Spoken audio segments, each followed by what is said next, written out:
లోకేష్ నీతులు చెప్పడం కాదని ఎమ్మెల్యే ఎరపతనేని అండదండలతో పిడుగురాళ్ల ప్రభుత్వ జూనియర్ కళాశాల భూములు కబ్జా చేసి రోడ్డు వేయడం జరిగిందని గురజాల మాజీ శాసనసభ్యులు కాసు మహేష్ రెడ్డి అన్నారు.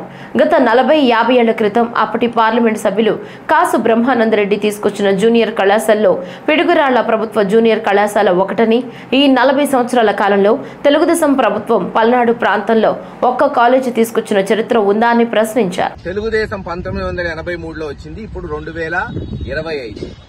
ఈ 42 సంవత్సరాల్లో పల్నాడులో ఒక్క కాలేజ్ అన్నా తెచ్చారా? ఒక కాలేజ్ అన్నా పూర్తి చేశారా?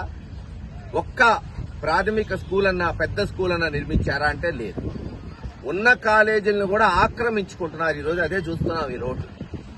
ఈ రోడ్డు ఎప్పుడన్నా ఉన్నిందా ఆలోచించండి. గడిచిన 40-50 సంవత్సరాల్లో అనేక ప్రభుత్వాలు వచ్చినాయి. దాంట్లో తెలుగుదేశం ప్రభుత్వం కూడా ఉంది. ఏ రోజన్నా ఈ రోడ్డు నిందా?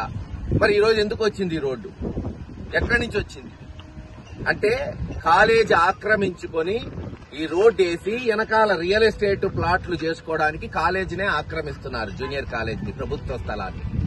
ఇది ఈ ప్రభుత్వం, స్థానిక శాసనసభలు చేస్తున్న అభివృద్ధి. మరి విద్యాశాఖ మంత్రిగా లోకేష్ గారు ఉన్నారు. దీనికి ఏం సమాధానం చెప్తాడు? ఆయనది కాదా బాధ్యత? ఆయనకి లేదా? ప్రభుత్వంలో ఈ బడులన్నీ రక్షించాల్సిన బాధ్యత ఆలోచించుకోండి.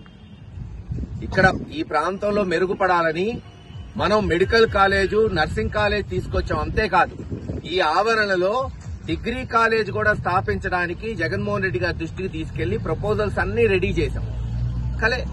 ఎన్నికలు వచ్చినాయి, కాస్త ఆలస్యమైంది. కనీసం ఆ ప్రపోజల్ అన్నా శాంక్షన్ చేయించమని ఈ ప్రభుత్వాన్ని డిమాండ్ చేస్తున్నాం.